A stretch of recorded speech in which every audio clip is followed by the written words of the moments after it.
to give a damn. The skies can turn from gray to blue. Thank you so much, Mel.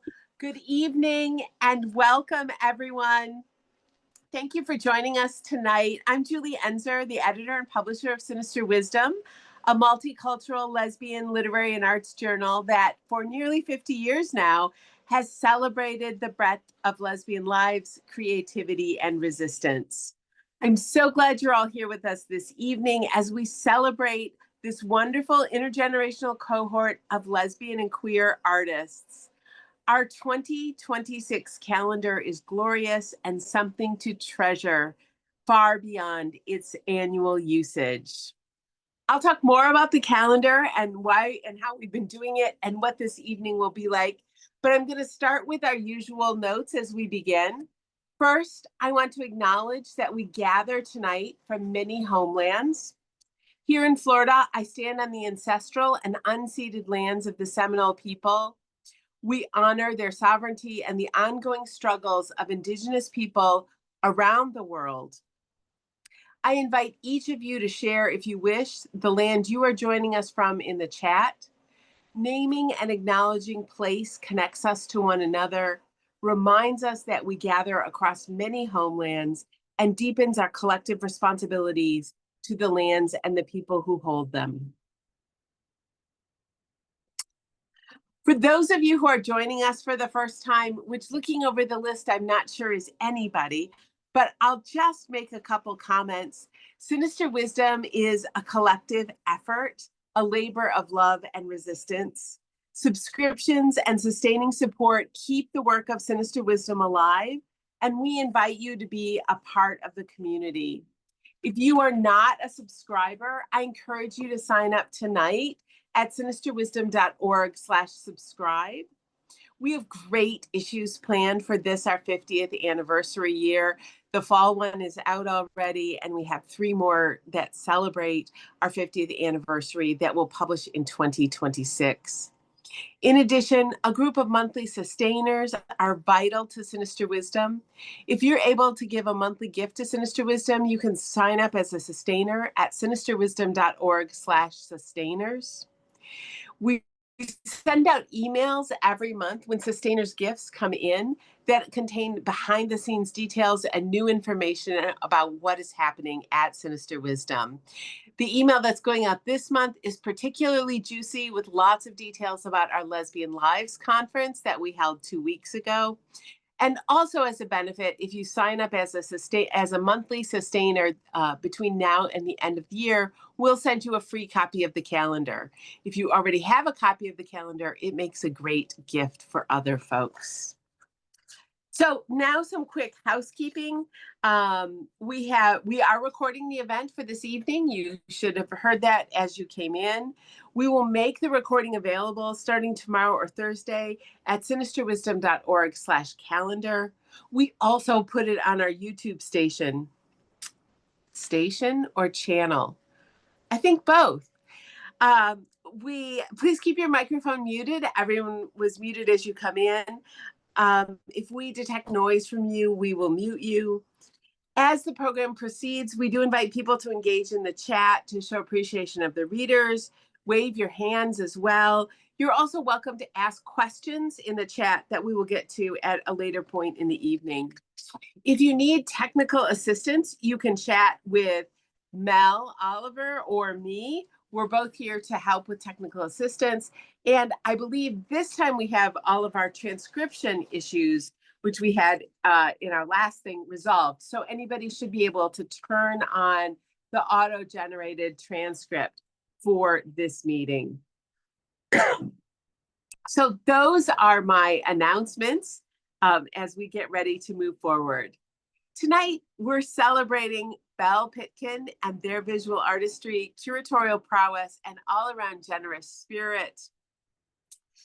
Joining Bell this evening is the incredible Meghan McDonough and Lenore Chinn, 2 artists who contributed work to this year's calendar.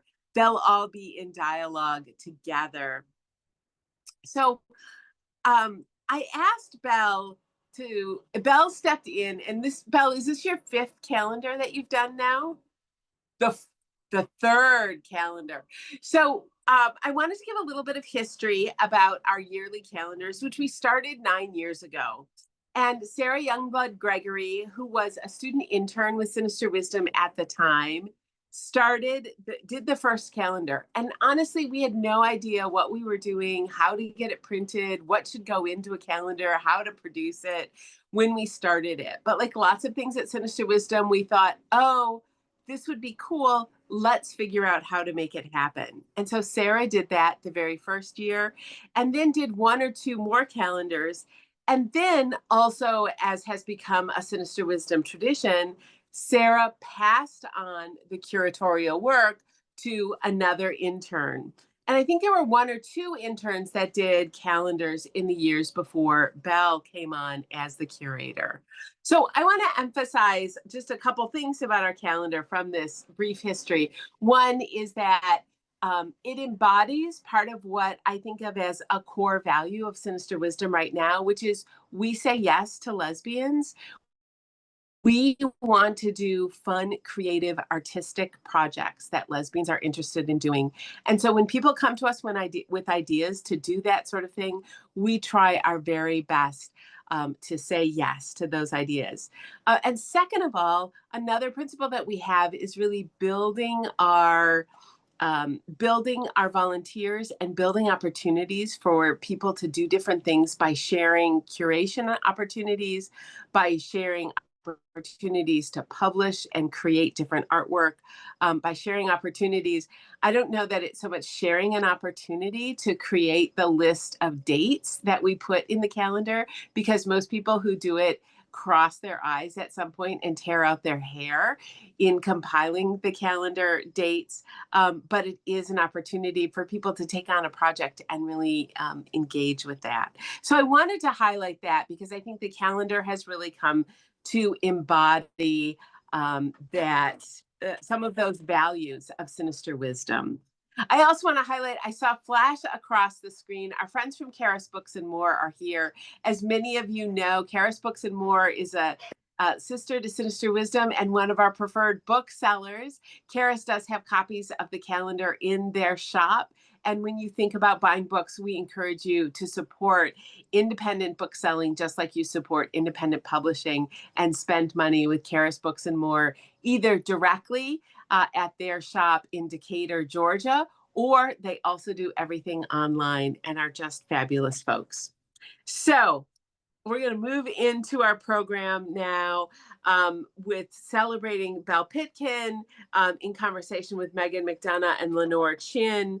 And I also want to, so I'm just going to introduce Bell, and then Bell, we'll get to the other things. I think there's 1 or 2 things that I missed talking about, but we'll add those in.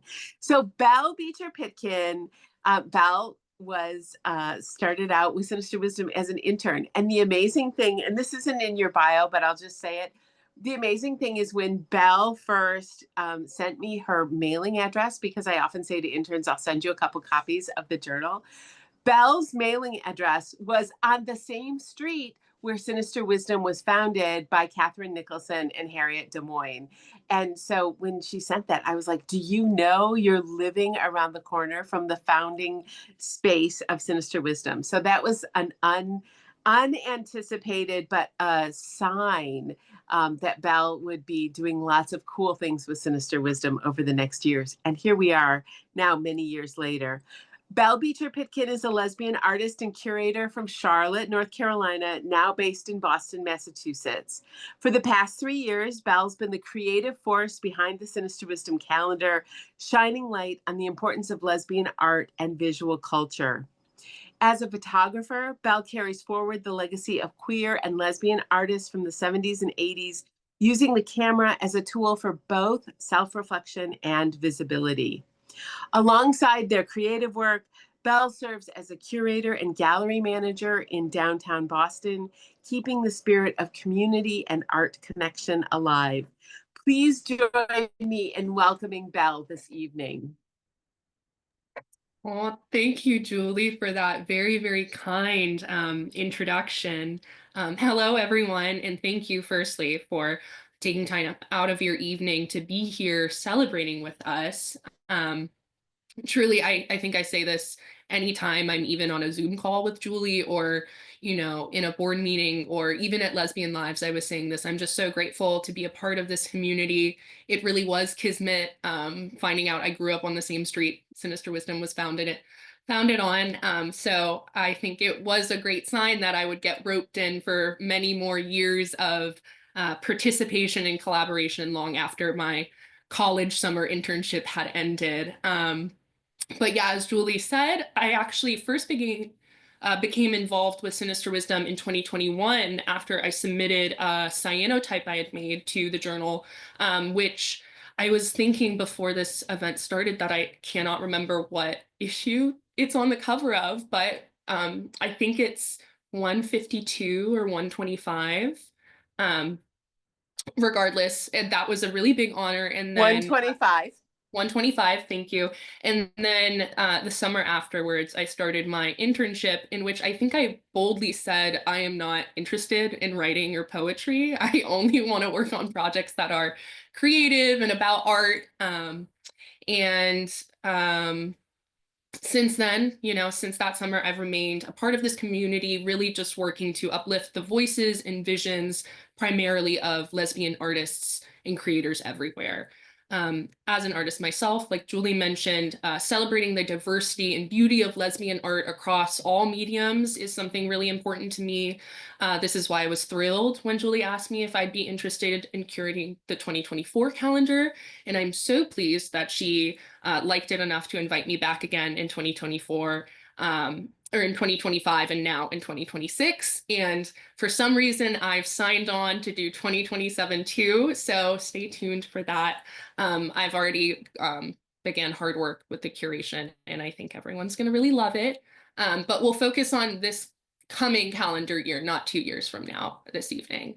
But immediately, I knew that I wanted to use the calendar as a platform to showcase the incredible work being produced by so many incredible contemporary lesbian artists. In 2024, our theme was radical creativity, which explored the dynamic range of mediums, ideas, and connections that lesbian artists explored with their work.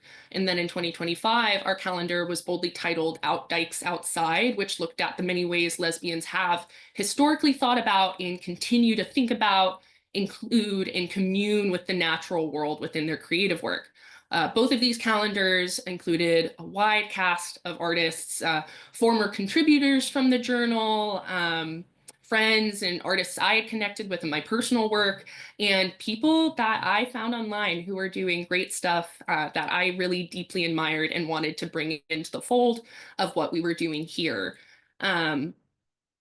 We were talking about this before the event started, but many people have told me about how much they love these calendars and the real impact they have in their daily lives, routines, habits. It was especially meaningful to see people interact with the calendar at the Sinister Wisdom table during Lesbian Lives. To see people walk away with it in real life was, it gave me chills. It gave me chills looking at the picture of the calendars for sale in Paris. So that's all to say, this work really does mean a lot to me. And for all of those reasons and more, I'm so excited to be presenting the 2026 calendar to you guys tonight.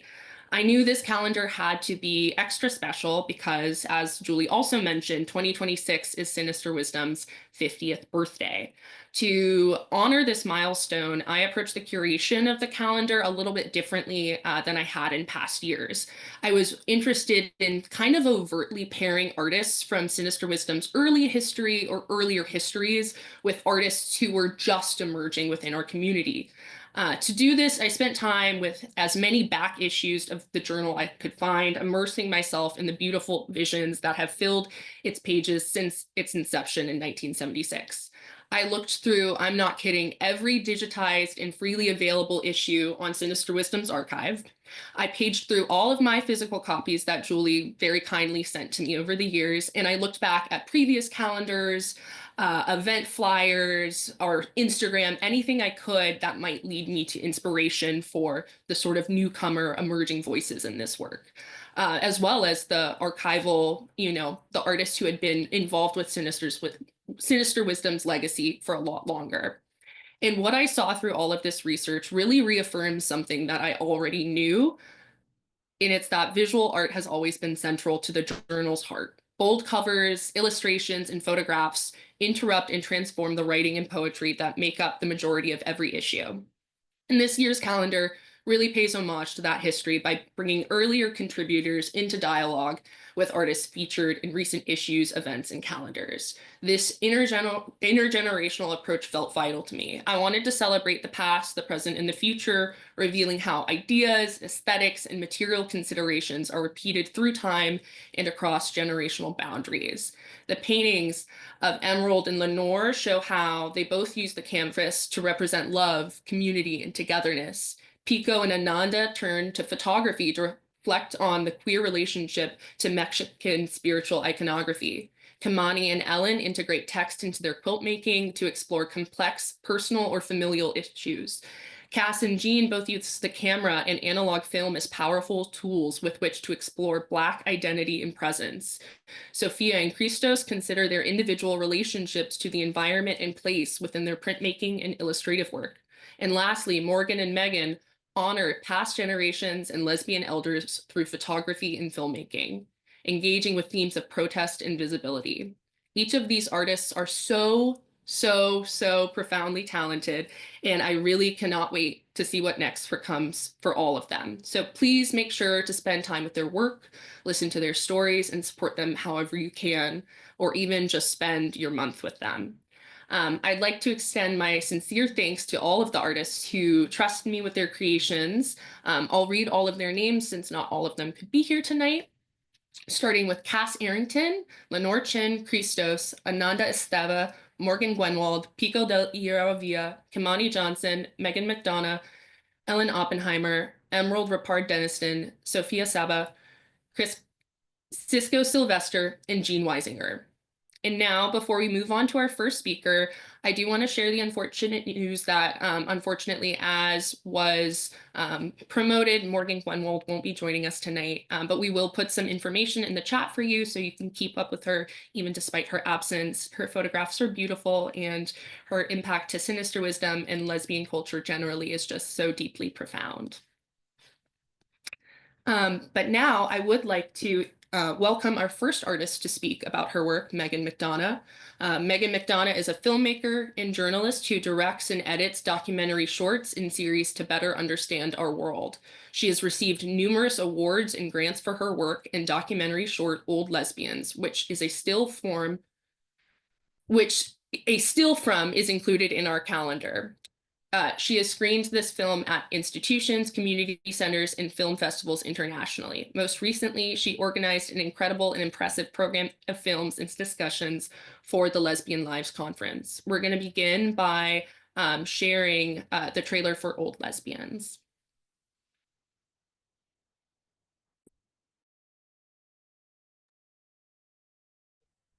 6A, how do you know your grandma's straight? There was no collection of work about lesbians and old lesbians in particular. What have they done with their lives? So what I would like to hear from you first is about your beginnings. I just had a huge crush on the Statue of Liberty. Okay, now comes the lesbian part of it. Okay. Some of the things that I was diagnosed with was sexual deviance, not grasping and fulfilling the female role, and for being angry. It's like feeling alone in the dark. And the first most terrifying point was communicating this with her. Our lives were like activism, just by being out and being who we are. Was one of the first lesbians to have donor insemination. I sat down, I thought I have got to write, and I launched blindly into a novel.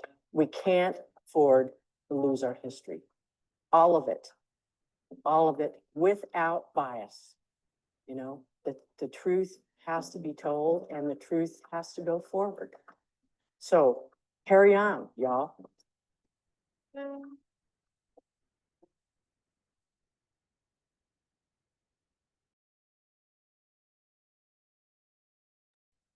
And without further ado, Meghan McDonough, please join us. Thank you so much for having me. Can you all see me and hear me okay? Great. Yeah, it's such an incredible feat what you've done, Belle. Thank you for pouring so much love and hard work into this calendar. I have the current calendar hanging on my wall right now, and it's such a joy to flip every month, and I learned something new every day. So yeah, it's also just such a brilliant way to connect lesbian artists to the communities, to the community that we want to connect with the most. So yeah, I really appreciate you featuring my work in this year's calendar, and I'm happy to share a little bit more about it. So Old Lesbians I made 2 years ago. It's the trailer that you just saw. It focuses on the Old Lesbian Oral History Project, which at Arden Eversmeyer, a retired school teacher in Houston, Texas. It's an oral history project that she started about 25 years ago. Basically went around the country recording oral histories with lesbians over age 70 in her retirement. And she recorded over the project as a collective. She gathered a lot of volunteers to help her along the way, and they have recorded over 900 oral histories, which are now mostly housed at Smith College in Northampton. So for the film, I had an opportunity to dive into this archive, bring a lot of the excerpts to life through animation, and I had a chance to interview Arden, who has unfortunately since passed. So the film has really become about honoring Arden's legacy. She was such an incredible visionary. I started this project. I have a background in video journalism. That's how I started my career. And during the pandemic, I sort of had more time and space to think about the types of stories I wanted to be telling. It was also a time when I really started to dive more into my history as a lesbian. I started trying to tear into the lesbian film canon and read as much literature as I could. And I was frustrated with some of the lesbian representation I was seeing in media. So I really wanted to sort of, I think the best response to that is creating my own representation that feels authentic to my experiences. And I was also just so curious about this archive. So I'm actually calling from the Lesbian History Archives in Brooklyn. I have a meeting here after. Speaking of Kismet, it feels like Kismet that I'm here right now. And I have lived in Brooklyn for the last almost 10 years. So that's where I was when I started exploring this film. And I was curious what other lesbian archives existed. So I actually found the Old Lesbian Oral History Project online through Google search, and was just sort of blown away by what I read about it, by the excerpts that they had on their site. And I emailed them. I had a Zoom call with Arden and was just totally blown away by her mission, the dedication that she had poured into this project, and just what she had accomplished over the last 25 years. And she said that no one had ever approached her before about making a documentary. So I decided after that call that I needed to make this film. And it's been such an incredible journey since then. I interviewed her and started delving into the archive, and then I got this grant from Audible and Aesthetica Film Festival in York, England, that basically enabled me to pull together a team and create this film. And we had a tight deadline. There was a race to the finish line, but we had a lot of fun using stop motion animation to bring these stories to life. And since then, we've had screenings at universities, community centers, And it's been really incredible to see the intergenerational lesbian connections happening at these screenings and panels. And I'm just really, it makes me even more grateful to be part of this community. And it's something that I'm looking to dive further into themes that I explored in lesbians, in old lesbians in my future projects. So I'm developing 2 documentaries right now, one called Elsie about the history of lesbian connection and other publications, and another film about queer archives around the world. I think that is everything. If you want to watch the film, it's oldlesbiansfilm.com, and the Instagram handle is oldlesbiansfilm. Thank you so much. That was amazing. Thank you. Thank you so much. Now I'd like to invite our next speaker, Lenore Chinn. I'll give a brief introduction, and then Lenore, I'll pass it off to you. We're also going to share some of Lenore's images as slides on the screen, and you'll see that shortly. Lenore Chinn, a native San Franciscan who graduated from San Francisco State College with a BA in sociology, is a painter, photographer, and cultural activist who works to create structures of personal and institutional support that will both sustain critical artistic production and advance movements for social justice. Portraiture is at the core of her visual art practice, whether it is painting or photography. Both are employed in her creative process. Welcome, Lenore. Thank you. And thanks for inviting me to participate in this project. I've been a subscriber to Sinister Wisdom for many years, and I have a ton of editions in my overabundant studio. Anyway, it was a nice surprise to have you reach out and ask me to consider participating. So of course, I looked back on my resume from years ago because I knew I had submitted some images. I don't recall which ones, but I think around 2008, 2009, there were maybe at least three editions that I had submitted something. So anyway, fast forward. In terms of what I'm showing today, in addition to Break from Pulp, which is an image of a woman that I met at a magazine gathering. I don't know how many remember Deneuve magazine, which was the magazine had to change its name to Curve because of litigation issues that came up with the actress. So anyway, I met this woman, Nikki Baker, who is on my right side, nearer to the Chronicle Examiner funny pages. I met her at this party. She was she's a lesbian mystery writer. I don't know if she's still producing novels, but this was many years ago. And I asked her if she would consider being a subject for a painting. Generally speaking, I use or rather encourage people who are in my circle of friends or people I meet or whatever. But anyway, so she consented to be part of this project, and I met her at her home, and her friend Angela was there with her corgi dog. And one of the things that they were doing was reviewing books. So I staged this image, and I was parked on top of like a 6-foot ladder to take all these images. And this was all done with film. So that's how long ago it was. I don't use film anymore.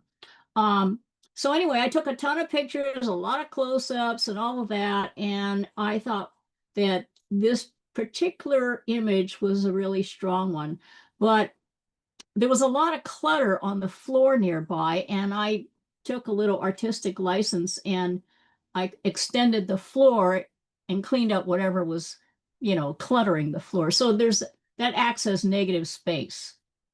So anyway, that painting really has not been seen very often. It's very large.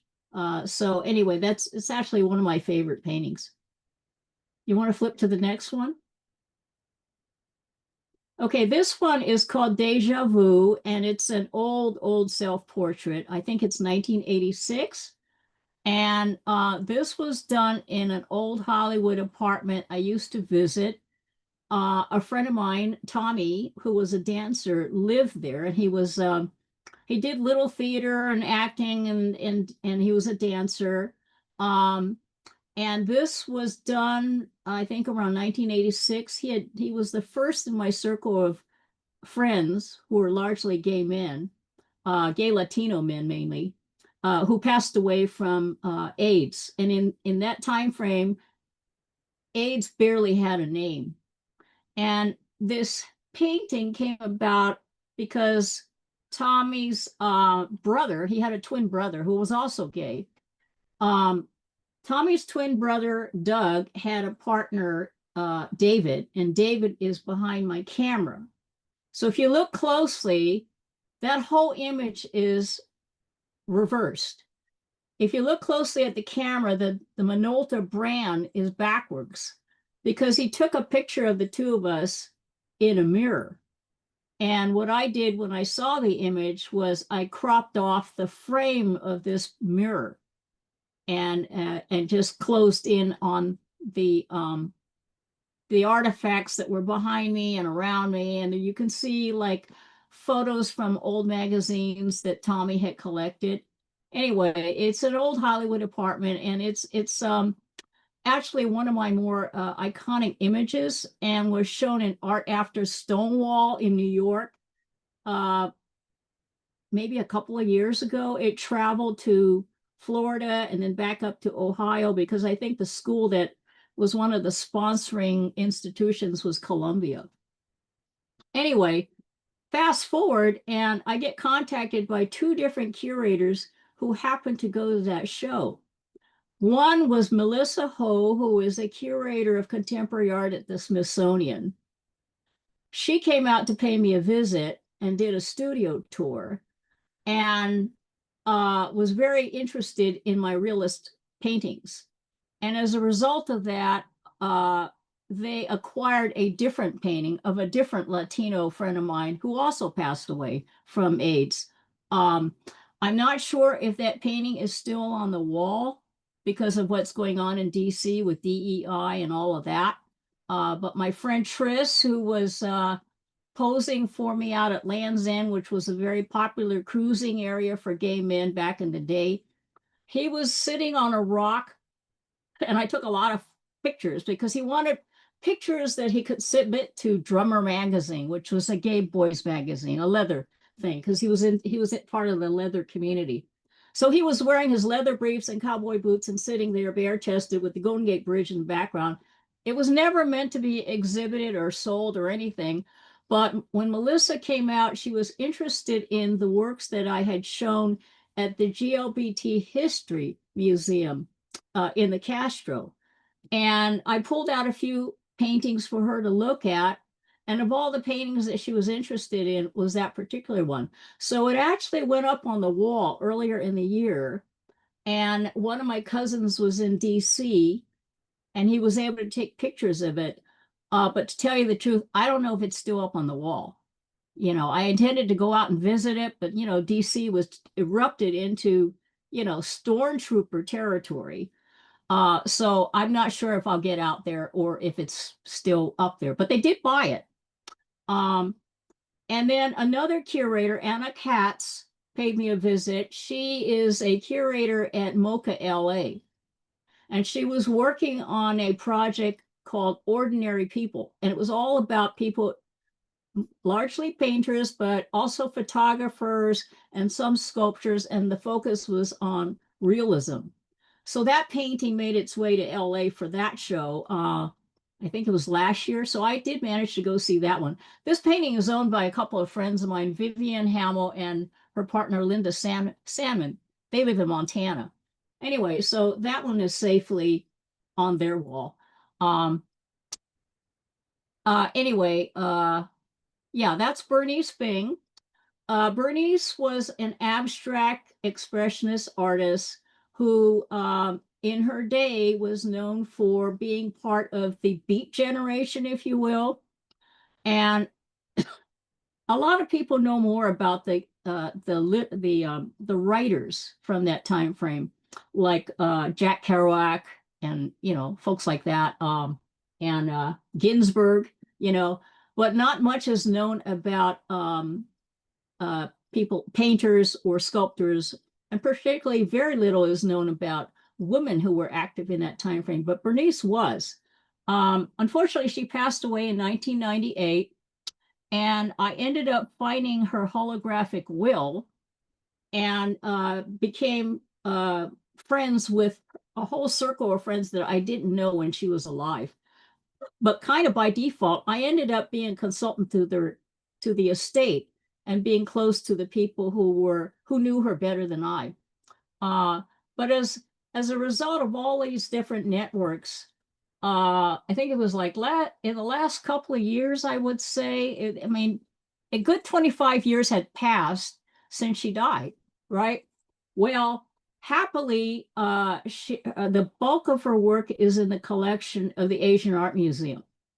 And they had a big, opening for that. And, these various things that have happened, particularly since the internet came about, really have helped to elevate her visibility. Another thing is that she was part of she was the focus of a film done by Madeline Lim, who is the executive director of Queer Women of Color Media Arts Project. So ClockMap and the Asian American Women Artists Association collaborated on a film called The Worlds of Bernice Bing. Once in a blue moon, it comes out during film festivals and things like that. So all of those things together, relied on a growing network of people in various parts of our, LGBTQ communities and, networks and things like that. So anyway, she's not invisible anymore. Next. Okay, this is a painting of my friend Kim Ono, who is a professor of painting and over at California College of the Arts. And that's her partner, Ellen. They've been together for over 20 years. I think they had to marry twice because of the weird things that happened with the legislation in California. But they're married, and this was done, it was staged in Kim's Oakland studio at the time.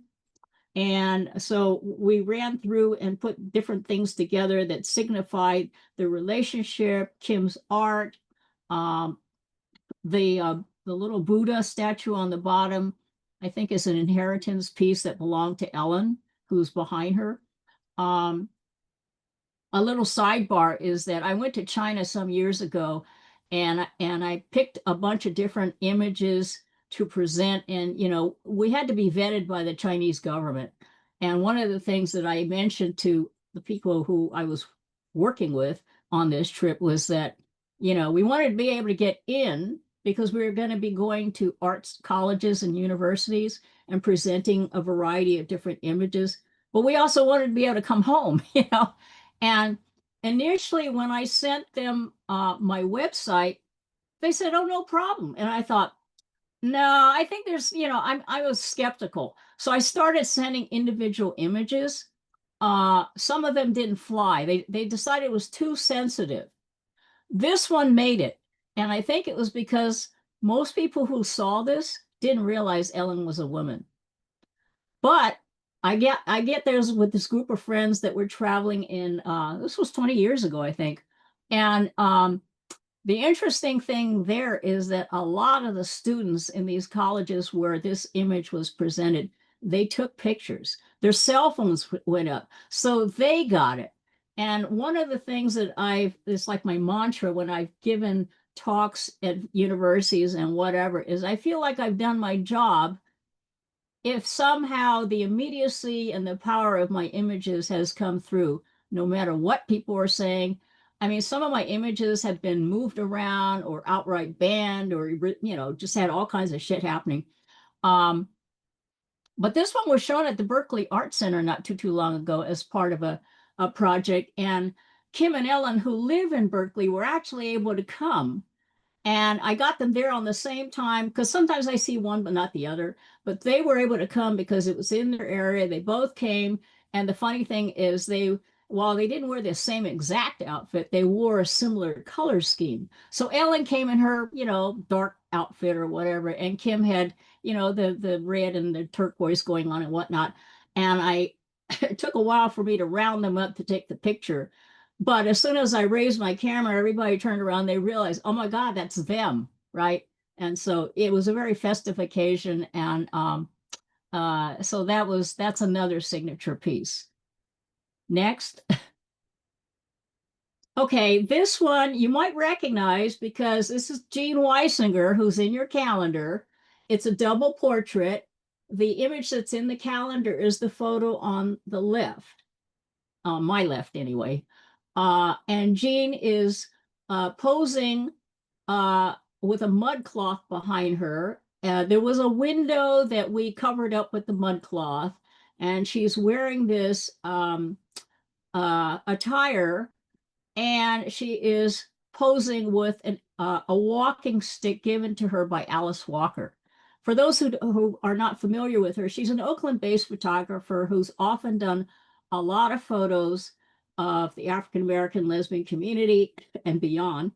And her images have often been seen on the book jackets of Alice Walker, who is a very good friend of hers. Is that the last one? Yeah, I think that's the last one. Thank you. Amazing. Thank you so much, Lenore. I'm especially so glad you got to sort of briefly mention Jean's feature. I think I had found that painting of yours after I'd reached out to Jean about including her in the calendar, and it felt like the most special thing in the world, this sort of dual, I don't know. I can't think of the word, but it was really special is what I'm trying to say. And now we're at the really fun part of the evening where we're going to get to talk about questions. So I'm also going to pin Megan, and I might have unpinned the other two of us. Okay, we're all pinned now. But I want to start by asking you two a question, something that sort of resonated with me while both of you were talking. And I think, Megan, you said these words maybe exactly, was the idea of honoring legacy. As I listened to both of you talk, where Megan, you're sort of directly thinking about Arden and the legacy of all of these old lesbians and old lesbians generally within our community. And then Lenore, you thinking sort of specifically about your friends, whether it's Tommy or Bernice or Jean even. It's really beautiful how you use your different mediums to sort of think and work through the same things, this preservation of culture and community that really manifests in love within art making. And I'm wondering if maybe you two might have any thoughts or reflections about that. And maybe as while we're talking, people can put other questions they have in the chat.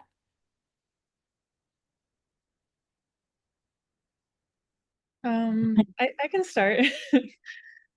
Yeah, I think I was really inspired by, Arden's project was about legacy, the Old Lesbian Oral History Project. She was doing this incredibly, taking on this kind of like Herculean, impossibly large, ambitious project, and not really sure how it was going to be used in the future, just driven by the importance of preserving these stories.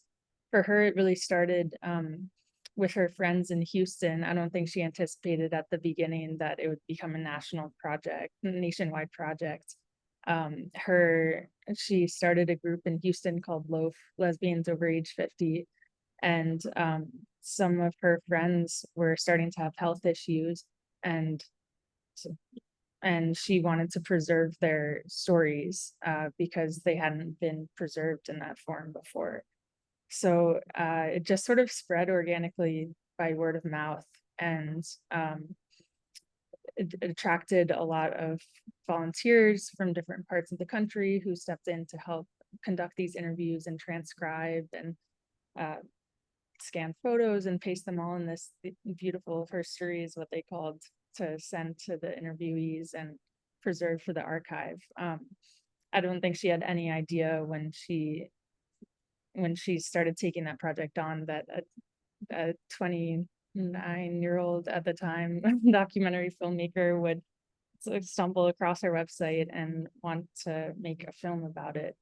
And I hope that I mean, my film is on YouTube for anyone to watch. I hope that it could inspire other projects to preserve our histories in the future, just like Arden inspired mine. I feel like a lot of this work is cyclical, and we do the work because it feels really important to us and personally really meaningful to us in the moment, not really knowing how like the kind of ripple effect it could have in the future, but hoping there might be. So I guess that's, yeah, I was really inspired by Arden's efforts to preserve history. I think I'd like to echo off of some of these sentiments, because when I first started down this road, I never imagined where it would go, but one of the things that enabled me to paint the subjects or take photographs or whatever on my own terms is that I had a job in healthcare with benefits. And that enabled me to, go my own way. And most of the places that I showed in were in the nonprofit sector, because I couldn't get my stuff into a mainstream gallery with a shoehorn, nor would I necessarily be interested. And they certainly weren't, it certainly wasn't in vogue then. But it allowed me to kind of do my own thing, and over the years, I built this portfolio of paintings and now photographs, because I haven't been painting in many years. But I moved through a lot of different communities too, which is why I think the range of my subject matter has been diverse and has gotten more so over the years. But one of the things that was important to me is the visibility, and I mean, I used to hear people say, well, why would you want to paint all these people? Nobody's going to buy them, and for the most part, the people that did buy them were people from my communities, right? I mean, a lot of them who bought my paintings, like the one, my self-portrait, was purchased by a woman who, well, she's a retired now, but she's a lawyer. I used to be on a lesbian softball team, and Vivian was one of the ones that got me and others who were not lawyers on the softball team. Anyway, I know a lot of lawyers. So so a lot of the people who supported me early on were people who did have a disposable income. And in those days, I almost gave it away for a song. But, I think over the years, especially over the last several years, as my work has become more recognized, I mean, belatedly, I'm retired from healthcare. I don't have to think about that now. But because so many years have gone by, the networks that I initially got hooked into, like the Lesbian and Gay Caucus of the College Art Association, I used to go to their meetings, always in the dead of winter around the country. So I got to know people, scholars, and actually it was one of them, Jonathan Weinberg, who was the curator of the Art After Stonewall. He reached out to me after decades, right? Because when we all started down this path, it's like, well, we're having a great time, we're showing our work and all of that. And they realized, I think at some point they realized the importance of the scholars getting together with the artists who are actually still living, you know what I mean? So they can get the real stories. And so I started going to all of these different events and giving talks and things like that. Because when I went to school, you couldn't even find women in the art history books. I mean, barely. History of Art by Jansen, the original, less than a handful of women, and the Sun didn't do much better. And really, nobody was interested. Nobody was interested in people of color, women, anything, right? So really, it wasn't until quite a few decades have gone by where there is more of an interest, and there are people who are encouraged and not being denied the opportunity to say, well, I want to study this. You know what I mean?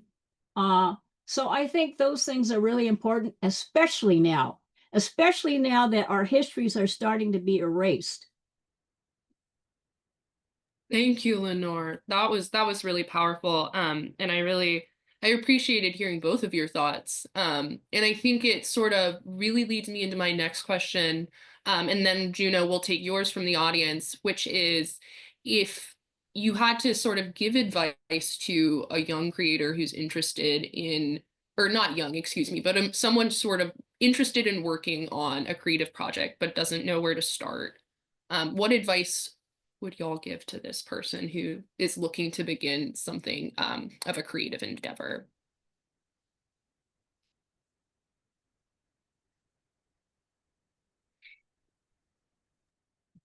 Should I hop in? I'll just get. I mean, I've been asked this, especially, you know, if I'm dealing with young people at a college or something, they're just getting their feet wet, you know, and they're hearing all of these different, you know, voices, and they're not sure who they should listen to, you know, do you follow this path or that path? And I always say, well, you know, find your passion, one, and find a network. Or if you don't see a network, build a network, because that's what a lot of us did in the early days, whether it was with my Asian Women Artists Association or QCC. I was a founding member of Queer Cultural Center decades ago, right? And it all started as an idea, you know, because it was like, what if we could see ourselves in these, you know, lofty venues, right? And so we started with that. We created a festival and things like that. So it was like it was all grassroots. One of the ways that I got my work out there in the early days is because I got contacted by a woman named T. Corinne, who was a photographer. She passed away many years ago. But in addition to her own photography, she made it her mission to find out who we were. And she would reach out to people all over the country and create portfolios of everybody. And she would get them into every gay rag she could, you know, access. And that's how people found some of us. You know, that was our network. And eventually it grew and grew and grew. Yeah, I would echo something that Lenore really touched on, like the importance of community. I think everything I've made has been a team effort, and I think it's being an artist and also trying to make money can be very difficult and isolating. And I don't think I would have, well, I definitely wouldn't have had the motivation and sort of endurance to make Old Lesbians if I didn't do it with my friends. They were all crucial to that effort and brought skills I didn't have myself, like animation and photography. So yeah, I think doing things with your friends is really important, and also trying to not put too much pressure on it. I always like to have multiple things going on, like small things.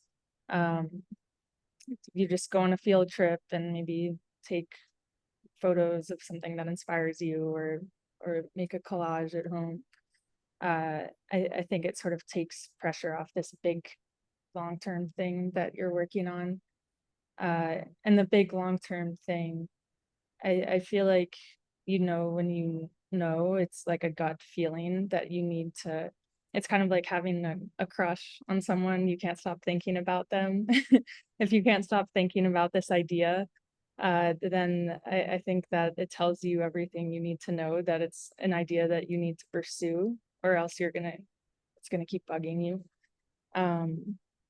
Yeah, so I think that would be my advice. Not like I've so much advice to give at this stage in my career, but I'm still learning, obviously.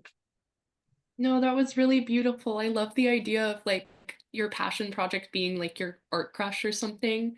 I think what you said about friendship is also really, really important. And I think that's one of the awesome parts about Sinister Wisdom is I get to work with so many amazing people all the time and bring, you know, new people and other people back into the fold as well, which is really, really special. And Megan, you very briefly, you mentioned the two projects that you're sort of working on in the near future. Is there anything else you want to say before we wrap up, or like things we can plug for you? Yeah, I think I'll probably post on both at Old Lesbians Film and at M McDonough 3. That's where I post my work. So I will share updates there. And on oldlesbiansfilm.com, I have a newsletter. I haven't sent one out in a while, but once I really dive back into fundraising and everything for these projects, I plan to send updates to that newsletter. So you can sign up to my newsletter on oldlesbiansfilm.com.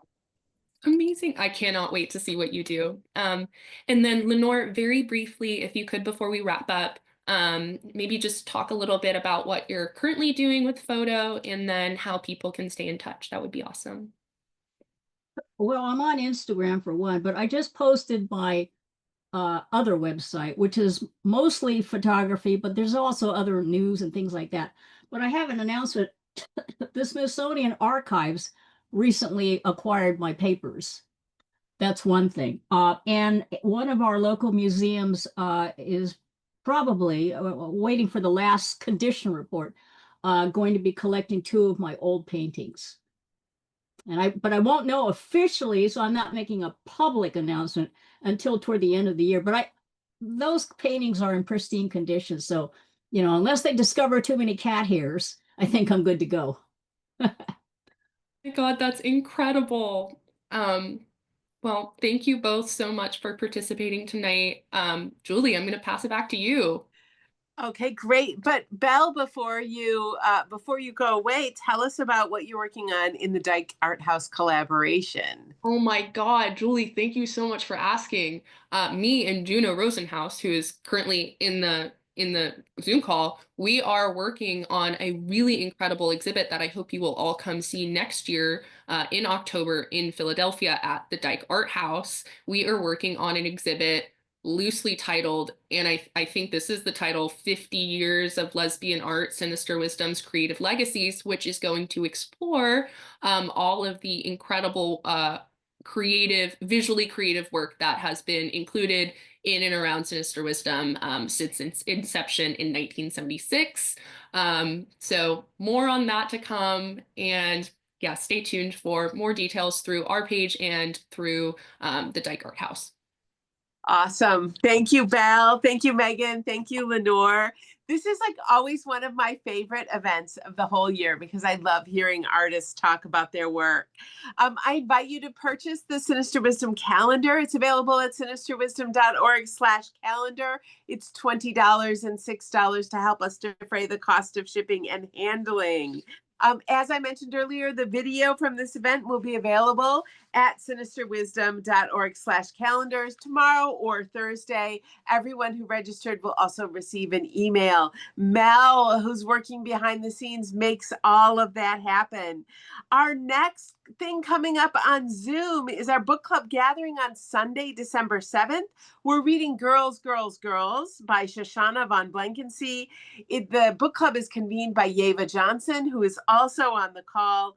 And then in our new year, we kick off the new year on January 6th, and we celebrate Alex Ketchum and Megan Eliza's wonderful new book, Queers at the Table, Queer Food with Queer Writers and Artists. We really look forward to seeing you. You can keep up with us at sinisterwisdom.org/events, and of course on Facebook and Instagram.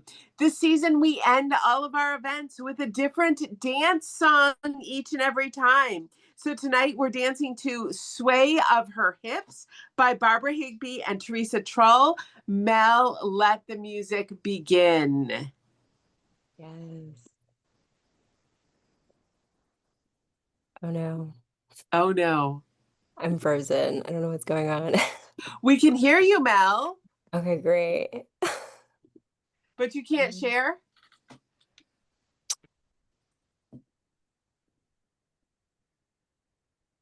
Nate, since we're at the top of the hour, what we're going to do is we're going to save Sway of Her Hips for a future event.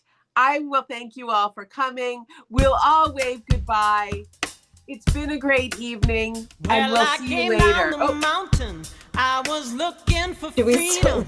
I saw the nature of things to be just short of a lie. That's when I spied a young woman. She was wrapped in white linen. She fired a missile of truth by simply passing by.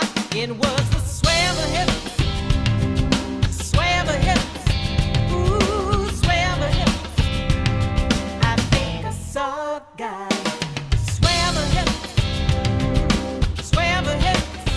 She fired a missile of truth by simply passing by.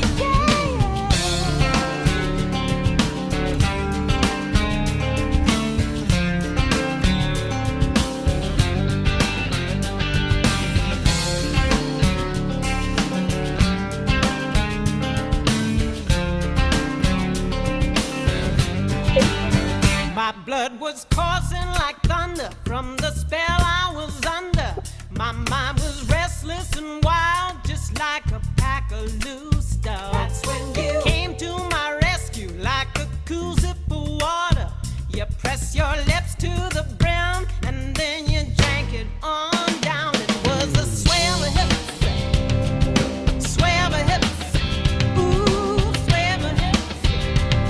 I think I saw a guy.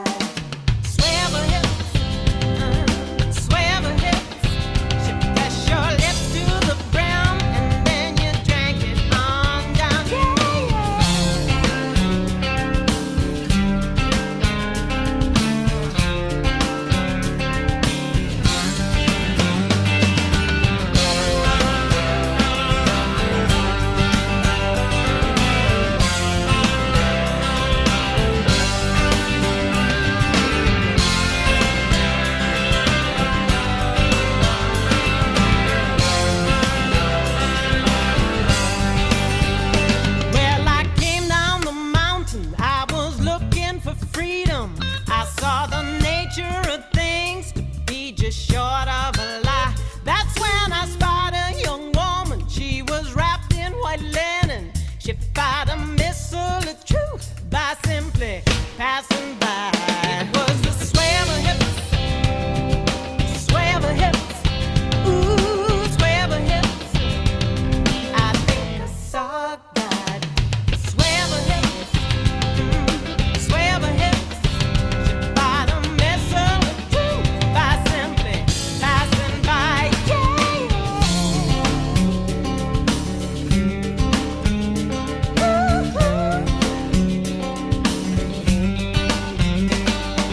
Sway of her hips.